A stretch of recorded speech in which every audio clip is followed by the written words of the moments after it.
Abra sua Bíblia na Epístola de Tiago. Tiago, irmão de Jesus. Epístola de Tiago. Capítulo 1, verso 19. Diz assim, olha. Sabeis estas coisas, meus amados irmãos. Todo homem, pois, seja pronto para ouvir. Guarde o verbo ouvir. Tardio para falar. Guarde o verbo falar. Tardio para se irar. Pronto para ouvir. Tardio para falar. Tardio para se irar.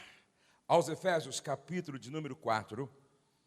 No verso 25, Paulo diz: deixando a mentira, fale cada um a verdade.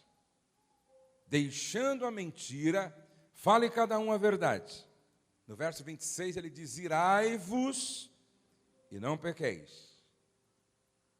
Ninguém pode impedir, certo? Impedir essa emoção chamada ira.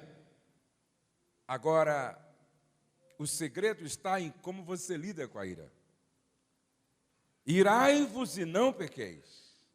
Não se põe o sol sobre a vossa ira. E logo no verso de número 27, ele diz: nem deis lugar ao diabo. Porque o diabo é um oportunista.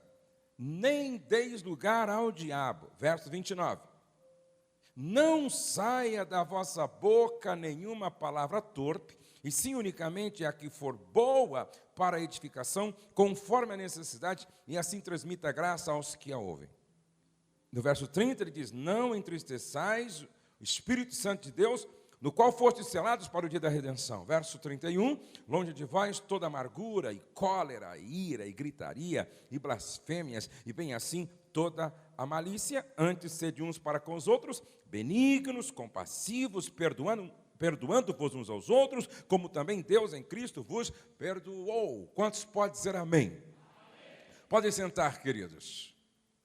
Seria uma redundância se eu perguntasse: quantos querem um casamento pleno ou plenamente feliz? Todos nós. Alguém casou aqui para ser infeliz? Alguém casou aqui para construir na sua relação de casal um inferno? Não. Todos nós nos casamos pensando em ser feliz, em fazer da casa, ou em ter uma casa que seja uma extensão do céu. Porém, isto não é automático, é uma construção. Isso requer trabalho. Isso requer dedicação. E começa pelo processo de comunicação. É interessante que a Bíblia diz em Provérbios 18 e 21 que a morte e a vida estão no poder da língua. E em Amós, capítulo 3, verso 3, diz: poderão, ou seja, porventura andarão dois juntos se não estiverem de acordo? Andarão dois juntos se não estiverem de acordo? Na Bíblia a mensagem diz assim, ó: será que duas pessoas andam de mãos dadas se não estiverem indo para o mesmo lugar? Em Eclesiastes 4:9 diz assim: melhor é serem dois do que um, porque tem melhor paga do seu trabalho. Porque se um cair, o outro levanta o seu companheiro. Mas ai do que estiver só. Tem uma história que eu sempre compartilho com os casais, que eu acho no mínimo interessante. Um casal de velhinhos, eles estavam completando 50 anos de casados. Aí um jornalista, admirado com aquela história, resolveu fazer uma entrevista com o casal. Aí foi tomar um café com os dois. E tomando aquele café com os dois, que completavam 50 anos de casados, aí ele perguntou, o jornalista perguntou para ele: qual é um dos segredos para viver 50 anos de vida conjugal? Ele disse, é simples. Sabe aquela parte do pão? Quem já ouviu essa expressão bengala? Não é? Sabe aquela parte do pão, certo? Crocante, que é o bico do pão assim? É a parte que eu mais gosto. E toda manhã eu corto essa parte e dou para ela romanticamente. E ele disse, que lindo. Que lindo. Ok. E a senhora? Qual o segredo de 50 anos de vida conjugal? Ela disse, sabe essa parte do pão que ele está falando aí? Crocante, que ele gosta muito? É a parte que eu mais detesto do pão.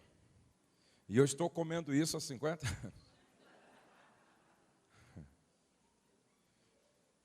Eu pergunto, esse casal se comunicava bem, sim ou não? Não. Eu ministrei em uma igreja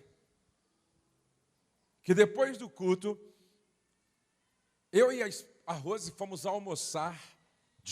jantar com aquele casal de pastores. A esposa quis conversar com a Rose à parte, enquanto eu jantava com o pastor, assim um pouco mais longe. E ela disse assim para a Rose, Rose, nós temos mais de 40 anos de casados. Quando nós morrermos, ou seja, quando eu morrer ou o meu marido morrer, os nossos filhos vão ter surpresas, muitas surpresas. Porque se nós estamos casados há 45 anos, há 45 anos que ele não fala comigo. Aí você diz, pastor, brigaram na lua de mel? Será que ele é mudo? Não, ele fala, e bem, ele é o pastor da igreja. O que ela estava querendo dizer é que nunca houve uma comunicação efetiva, nunca houve um diálogo efetivo, nunca houve intimidade na comunicação entre eles. Ou seja, tudo gira em torno do superficial. Ela não sabe se ele tem ou não propriedades. Ela não sabe qual é o valor que ele tem no banco depositado.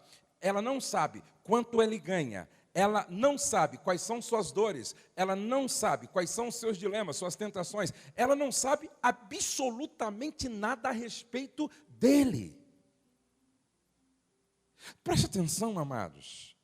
Sem comunicação não há vida. Em qualquer relacionamento interpessoal. Existem algumas áreas, por que não dizer que são 5 áreas de conflitos no casamento? Por exemplo, sexo. Sexo continua sendo uma das áreas de tensão no casamento. Frequência. Quantas vezes o casal deve praticar sexo por semana? Duração. Quanto tempo deve durar uma relação sexual? O que o casal deve fazer para que a vida sexual seja mais gratificante? Uma outra área, financeira. Como ganhar dinheiro? Como administrar o dinheiro que se ganha? Como guardar dinheiro? Como vencer o consumismo compulsivo? Uma outra área muito séria, que é de tensão também, é como ela ou ele se relaciona com a família de origem um do outro. Como eu devo me relacionar com a família dela? Como eu devo me relacionar com a família dele? Como eu devo me relacionar com os pais dela, com os pais dele? Como eu devo me relacionar com a minha própria família de origem? Com os meus pais? Uma outra área de tensão também é a educação dos filhos. Como eu devo me relacionar, por que a inauguração da paternidade e maternidade é tão complexa assim? Vocês sabiam que quase 80% dos casais experimentam uma crise grande com a chegada do primeiro filho ou com a primeira gravidez? E tem casais que se separam no meio do processo. Por que educar filhos adolescentes é tão difícil? Por quê? E por último, a área última de tensão é a comunicação, é o diálogo. Eu quero dizer para vocês que sem comunicação, o mundo não teria sido criado, porque para criar, Deus se comunicou. Para criar, Deus falou: haja luz. Sem comunicação, a Bíblia não existiria. Porque para que a Bíblia fosse escrita, Deus precisou se comunicar. Sem comunicação, a morte de Jesus não faria sentido, porque a mensagem não teria saído de Jerusalém e chegado até nós. Sem comunicação, os milagres de Jesus não teriam acontecido, porque todos os milagres aconteceram a partir de uma palavra, de uma comunicação. Sem comunicação não haveria paquera, namoro, noivado e casamento. Porque toda conexão, toda aproximação, toda sedução acontece a partir da comunicação. Sem comunicação não haveria oração, porque orar é se comunicar com o ser divino. Sem comunicação, você não estaria aqui, porque você só veio porque você ouviu um convite, você ouviu uma chamada, você ouviu alguém dizendo para você: vamos ou venham. Percebe? A vida acontece a partir da comunicação. Comunicar é compartilhar vida e emoções sem medo, sem máscara. A saúde de um casamento depende de como o casal se comunica. Agora, preste atenção, que o seu casamento é o resultado de como você e o seu cônjuge dialogam. Alguns sinais que revelam falha lá na sua comunicação em casa. Quando o silêncio é um sintoma de que o casamento está doente. Quando o silêncio é um sintoma de que o casamento está doente. Olha o que disse a grande escritora Teresa Maldonado no seu livro Casamento, Término e Reconstrução. Que ela fala da conspiração do silêncio. É quando o cônjuge que diz: entre nós nunca houve briga, mas também nunca houve intimidade. Já viu isso? Quando um casal chega para mim e diz assim: pastor, estamos casados há 10 anos e nunca brigamos. É porque vocês nunca se aproximaram ao ponto de se envolver realmente com o outro. Ou seja, entre vocês não há intimidade.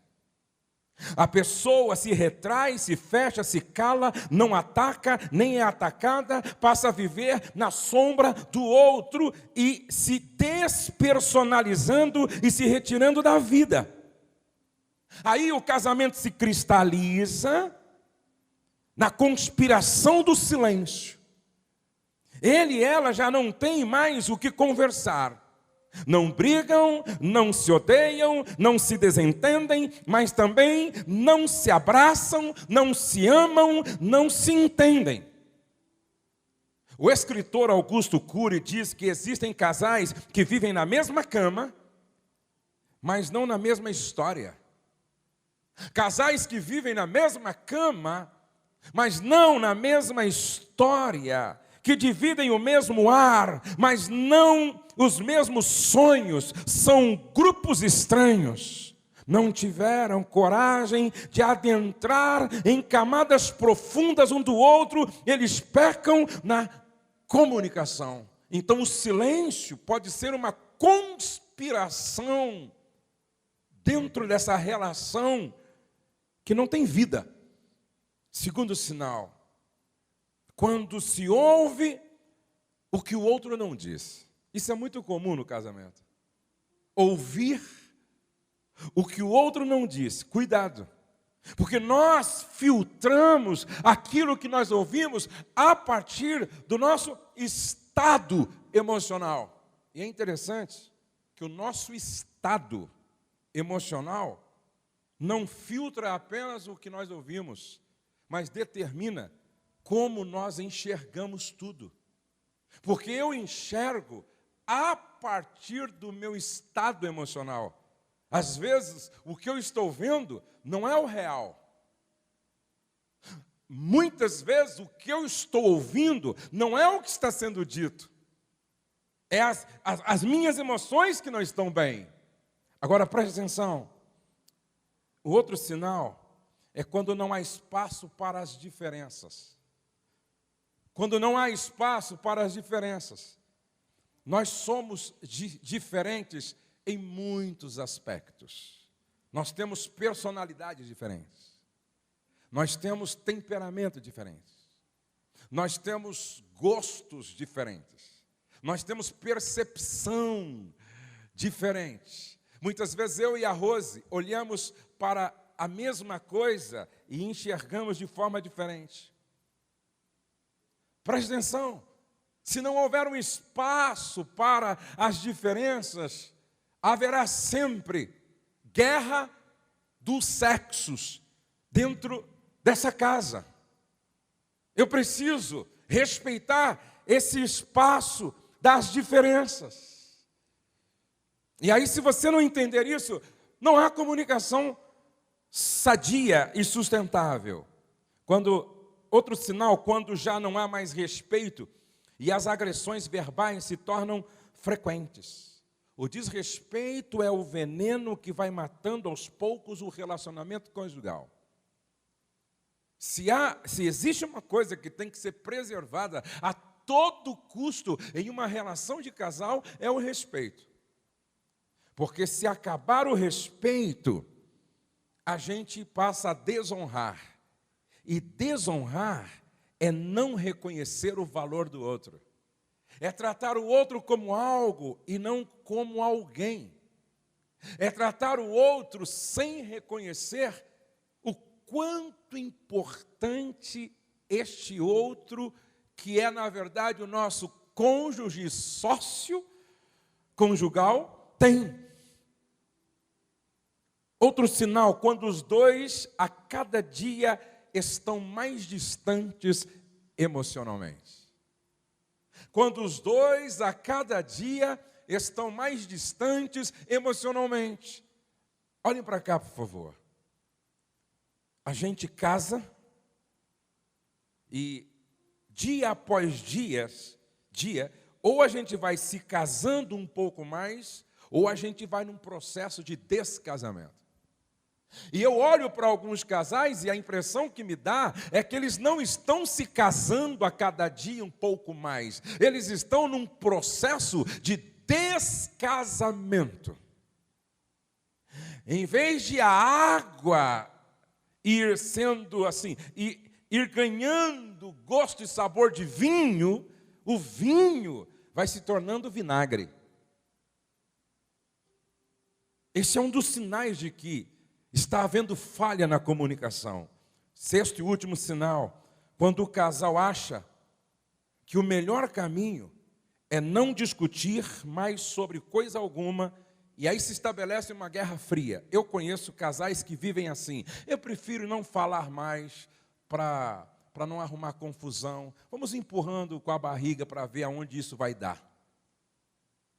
Não, eu prefiro não falar mais nada, eu me fechei, me retraí, e vamos empurrando isso com a barriga para ver aonde vai chegar. Aí se estabelece uma guerra fria. Agora preste atenção, existem pelo menos 5 inimigos da boa comunicação. Pelo menos 5 inimigos da boa comunicação. Eu acabei de ler um texto, em Efésios 4:31, onde Paulo disse assim: irai-vos e não pequeis. Aí no verso 31, ele diz assim: longe de vós toda gritaria. Longe de vós toda gritaria.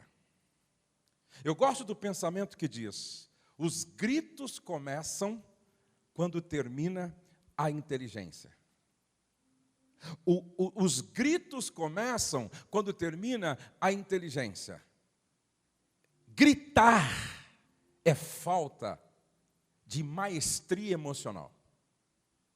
Gritar é falta de competência emocional. Gritar é falta de inteligência emocional. Pessoas que têm autocontrole das suas emoções, ela não grita. Presta atenção, ela não grita. Quando Paulo disse, longe de vós toda gritaria, é porque a gritaria é uma evidência de que você é incompetente emocionalmente. E toda pessoa que aceita, que admite, que não tem autocontrole e que não administra bem suas emoções e começa a gritar, ela perde a clareza para responder, ela perde a clareza para decidir, para escolher, ela está perturbada emocionalmente. Essas pessoas nunca vão ter um relacionamento saudável, um relacionamento sadio, muito pelo contrário. Preste atenção. Outro inimigo da boa comunicação, agressão verbal.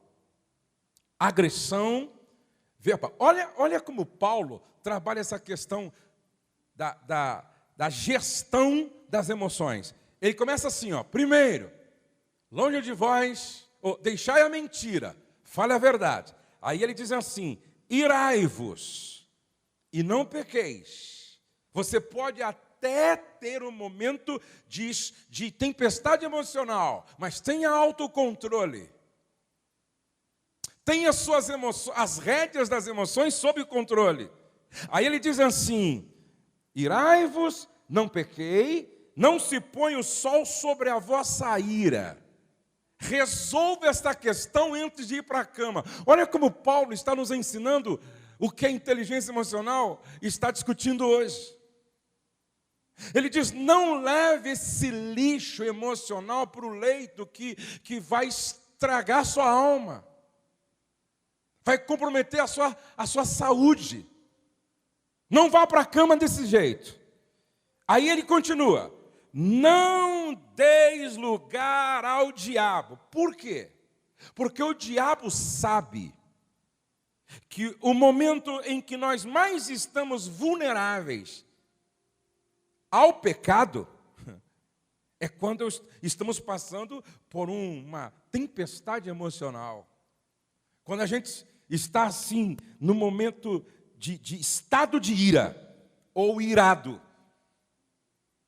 É aí que o diabo fica atrás da porta, instigando para que você realmente use a sua boca para matar, porque a morte e a vida estão no poder da língua, e a minha língua se torna venenosa, a minha língua se torna uma espada, uma navalha, exatamente quando eu perco o controle das minhas emoções.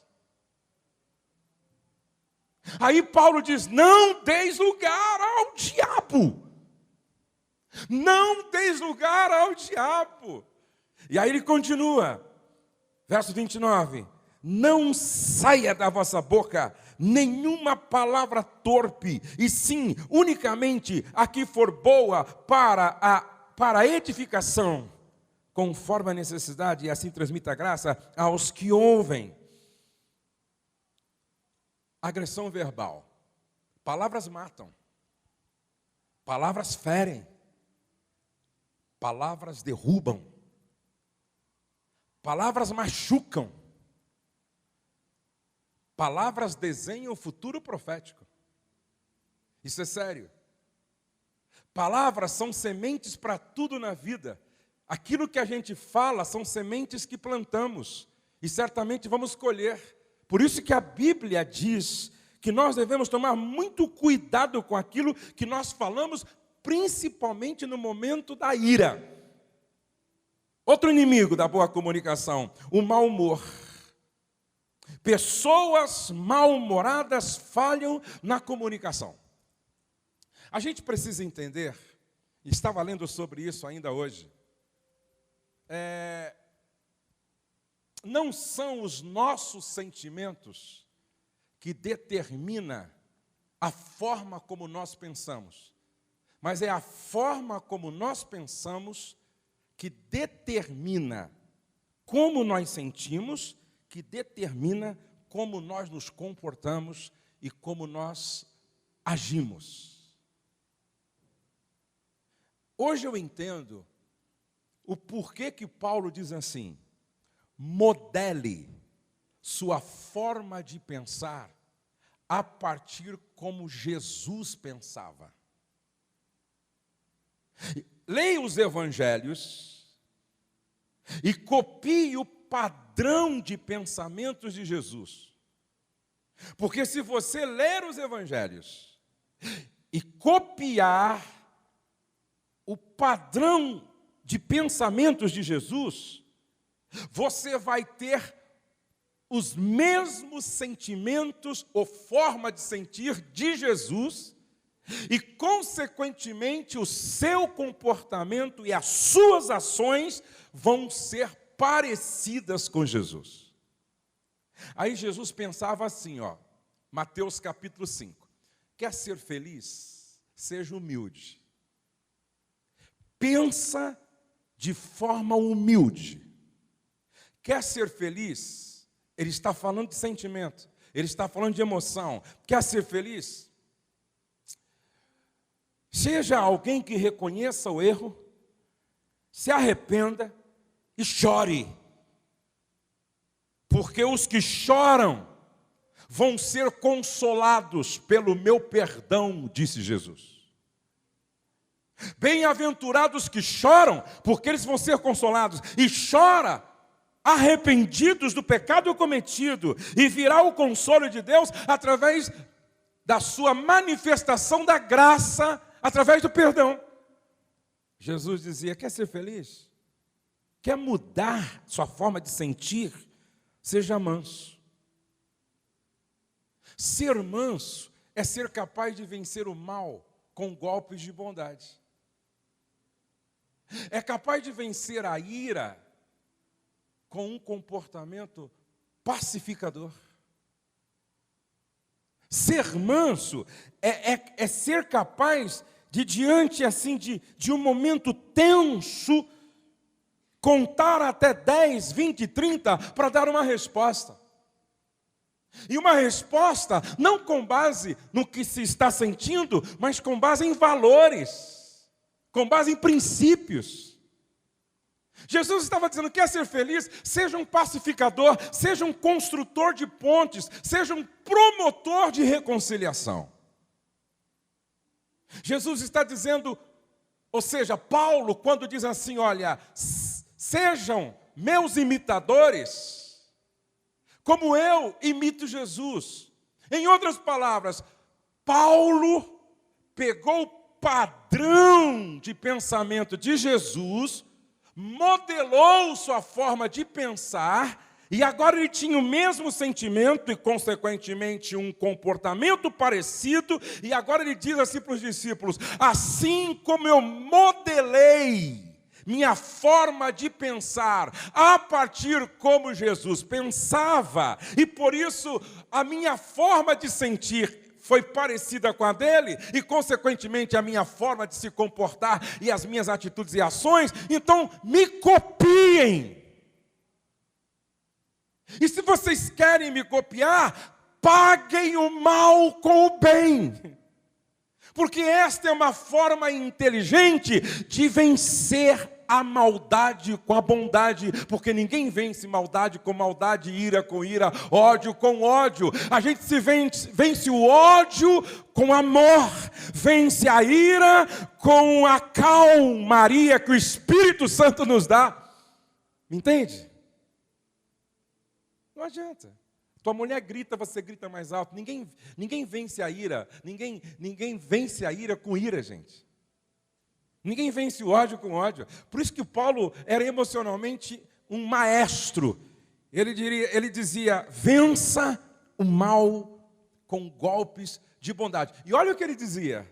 Se você fizer o bem para quem faz o mal para você, se você fizer o bem para quem faz mal para você, você está jogando brasas acesas na consciência desta pessoa. Qualquer hora ela acorda.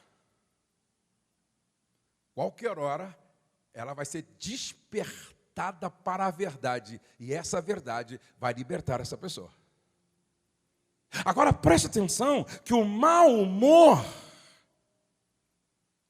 não tem nada a ver com representações externas. O mau humor tem a ver com representações internas.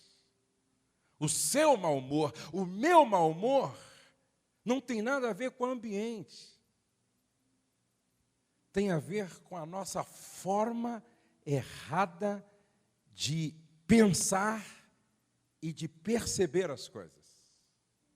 O grande problema, gente, é que se nós não mudarmos o nosso padrão de pensamento, à luz das Escrituras, a gente vai continuar acordando mal-humorado, passando o dia mal-humorado e dormindo mal-humorado. Sabe por quê?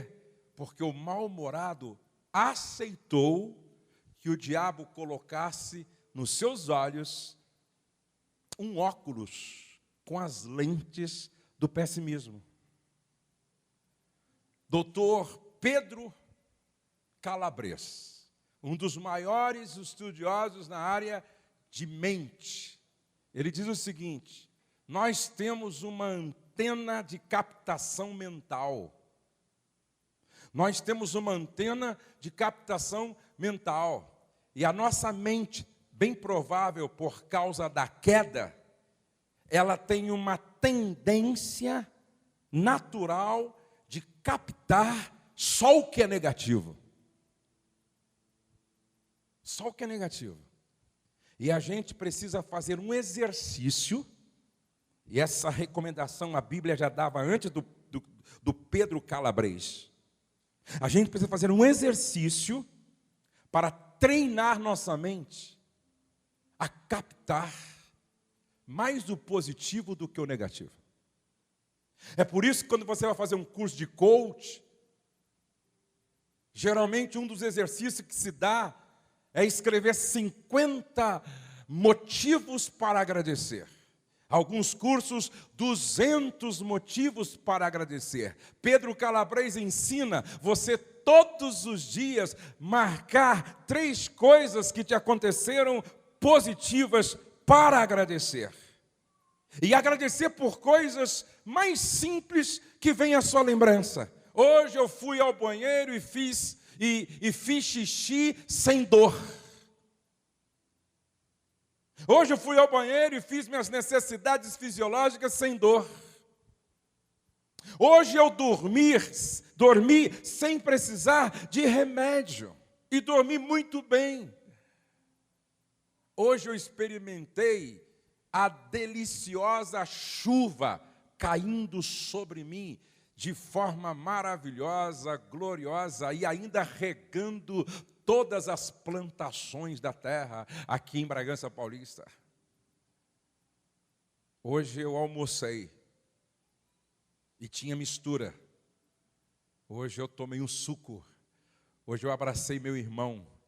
Hoje eu brinquei com os meus netos. E aí você vai marcando, você vai marcando, você vai marcando. Olhe para cá, por favor. O grande problema é que quando você foca só o que você não tem, você se esquece de agradecer por aquilo que você tem. E aí você se torna um mal-humorado crônico e ninguém te suporta, nem você mesmo. O mau humor crônico é um dos inimigos da boa comunicação. Há tempo que eu faço esse treinamento. Eu escrevo todos os dias 3 motivos para eu agradecer. Por isso que eu fico prestando muita atenção no positivo e eu não foco o problema, sempre estou focando a solução, porque eu aprendi isso. Eu preciso mudar o meu padrão de pensamento. Por isso que Paulo disse lá em Filipenses capítulo 4, verso 8, tudo que é bom, que é justo, que é verdadeiro, que se há alguma virtude nisso tudo, que seja isso que ocupe o seu pensamento, nisso pensai, buscai as coisas que são de cima, pensai nas coisas que são de cima, tire os olhos do mundo rebelado e caído e coloque os olhos no Redentor da história, que é Jesus, pô. Buscai as coisas que são do alto, pensai nas coisas que são de cima. Paulo era assim. Ele olhava para tudo o que estava acontecendo, ele dizia assim, ó, a glória que nos está reservada não dá para se comparar com a tribulação que estamos passando aqui, é muito pequena. Excesso de crítica é o outro inimigo da boa comunicação. Quem só reclama e aponta erros revela um coração adoecido pelo complexo de perfeição. As palavras feridas do excesso de crítica machucam intensamente, inibem, controlam, asfixiam quem amamos. O escritor Augusto Cury diz que uma das melhores formas de construir relações e mentes infelizes é usar o bisturi do excesso de crítica para retalhar o outro. Críticas em excesso têm o poder de piorar o outro em vez de melhorá-lo. Presta atenção. Você atrai muito mais abelhas com uma gota de mel do que com uma gota de fel. Por isso os nossos elogios têm que ser maiores do que nossas críticas. E infelizmente, muitas vezes, nós criticamos tanto que nos tornamos chato e viajar tendo alguém ao lado que só critica e se torna muito chato, é insuportável. Você tem um elogio fácil, irmã? Você tem um elogio fácil, irmão? E elogiar para você é natural, é normal, é frequente. A boa comunicação produz integração, conhecimento, desenvolvimento, revelação. 5 conselhos bíblicos para o casal se dar bem na comunicação. Primeiro, aprenda a ouvir se colocando no lugar do outro. Isso se chama empatia. Vocês sabiam que tudo que Deus colocou em nós como visão, audição, olfato, paladar, tato, tem a ver com empatia? Empatia tem a ver com o olhar. Empatia tem a ver com o ouvir. Empatia tem a ver com o tocar. Empatia tem a ver com o sentir. Preste atenção. Você sabe o que significa misericórdia? É a junção das duas palavras no original. Cardia. Misericórdia é colocar o coração na miséria do outro. Empatia é colocar o coração na dor do outro. Empatia é se colocar no lugar do outro para ver as coisas na sua perspectiva. Empatia é se colocar no lugar do outro para entender a partir do lugar do outro o que está acontecendo na mente dele, no coração dele. E talvez aqui é a área que mais nós pecamos. Eu gravei um vídeo e coloquei na internet. E eu acho que se você entender isso, você vai parar de sofrer muito. Se você entender isso, você vai deixar de sofrer muito. Pare de interpretar tudo e negativamente. Eu vou repetir. Pare de interpretar e comece a perguntar. Vou exemplificar. O marido disse para a esposa que chegaria exatamente às 7 horas da noite, porque era aniversário de casamento. Só que deu 18 horas, ou melhor, ele falou que entre 18 e 19 ele estaria em casa. Mas deu 18 horas, ele não chegou, 18h30 ele não chegou, 19 horas ele não chegou, 19h15 ela não chegou. Quando foi 19h30 ele chegou. Ele chegou, querida, desculpa aí, eu sei que estou um pouquinho atrasado, mas cheguei, vai ser lindo hoje. Todo homem é igual. Estou te esperando aqui faz 1h30, pronta. Você me prometeu que chegaria até às 19 horas, e eu pensei que você chegaria realmente às 18h30, 18 horas. Eu me aprontei preocupada com você, e agora você me deixou esperando aqui. Sabe de uma coisa? Até perdi a vontade de sair com você para jantar fora hoje, que é o nosso aniversário de casamento. Sabe de uma coisa? Todo homem é assim, só muda o endereço e o número do CPF.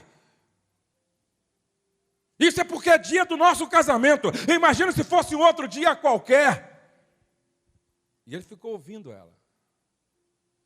E ele ficou ouvindo. E ele estava com as mãos para trás. Quando ela terminou de falar, ele disse: querida, sabe por que eu cheguei atrasado? Porque eu estava procurando esse presente para você. E eu queria te dar algo de muito valor e que eu sei que você gostaria. E como não tinha em tal lugar, eu fui no outro. Como não tinha no outro, eu fui no outro. E eu achei. Mandei embrulhar. Como é que conserta isso agora?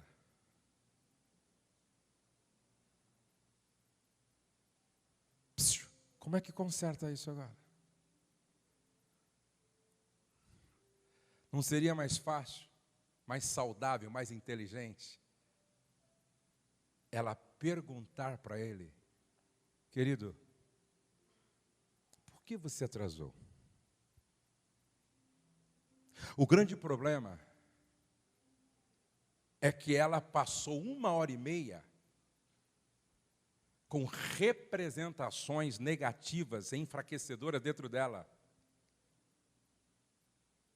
Com certeza ficou conversando com a mãe dele. Com certeza passou no bar para tomar uma cerveja com os amigos dele. Com certeza está fazendo alguma coisa que não deveria. Com certeza, e aí fica imaginando o pior de forma negativa.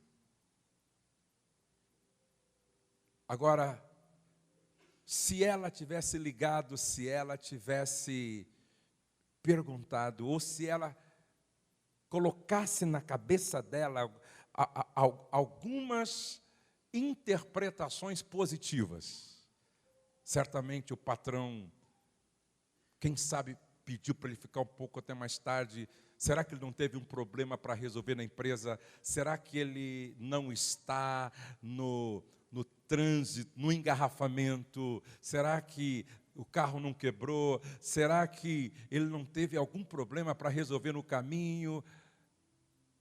A sua forma de interpretar determina o seu estado, que vai determinar o seu comportamento, suas atitudes, suas respostas. Olhem para cá, por favor. Em vez de você ficar interpretando a carinha da sua sogra, por que você não pergunta para ela? Como é fácil ir para casa dizendo assim, não gostou da nossa visita. Não vou mais lá. Você viu a cara da tua mãe? 3 dias depois você fica sabendo que a mãe dele foi para o hospital porque estava com pedra no rim. Na verdade, a cara dela não era por sua causa, é por causa de uma dor insuportável, que ela nem te falou que estava doendo, já para não estragar a visita. Empatia é se colocar no lugar do outro para entender o que está acontecendo com o outro. E muitas vezes, quem está precisando de nós é o outro, e não nós dele. Não é mais fácil perguntar? Eu tenho feito esse exercício. A Rose está aqui comigo e sabe. Eu estou fazendo esse exercício. Não interpreto nada. Você não viu a cara dela? Vi. Quem sabe ela estava doente. Quem sabe estava preocupada com outra coisa. Tem que fazer que nem o Cláudio Duarte. Cláudio Duarte, quando está ministrando, alguém se levanta no meio da palestra, sabe como ele interpreta? Está gostando tanto que foi lá fora chamar mais alguém.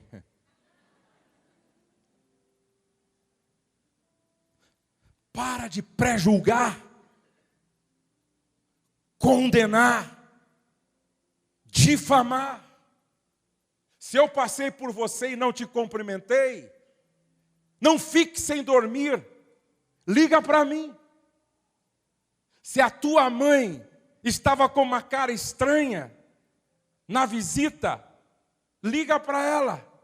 Mãe, a senhora estava assim com uma expressão facial meio assim diferente. Alguma coisa comigo? Não, minha filha, não é com você não. É que eu estava com muita dor. Ora por mim. Pergunta para a cunhada. Pergunta para o cunhado. Pergunta para o marido. É comigo, meu amor? Você está assim, é comigo? Não fica sem dormir. Não pré-julgue. Não interprete de forma negativa. Seja inteligente. Seja sábio. Se vocês me entendem, eu digo amém. Vamos ficar de pé e vamos orar.